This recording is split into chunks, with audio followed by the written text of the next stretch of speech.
kuma malam Jafar yana cikin kabari, Allah maɗaukakin sarki ya saukan mishi da rahama. Wannan addu'ar da ya gaba ɗayanta sai da Allah ya nuna mana afkuwarta.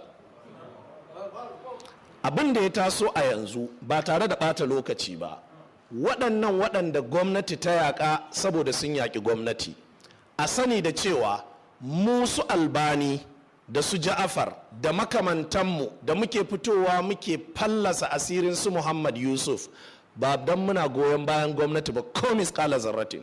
Allah ya sani Jafar Mahmud Adam har ya rasu bai taɓa aikin gwamnati ba. Muhammad Awwal Adam Albani har zuwa yau bai taɓa aikin gwamnati ba. Saboda haka mu ba yaran gwamnati ba ne. Ni ina wannan magana a madadin kaina da madadin Jafar Mahmud Adam. Babu wata gwamnati da muka taɓa cin kuɗinta don mu mata aiki ko don mu kara mata ko don mu yaƙi da wasu, amma muna yaƙi da su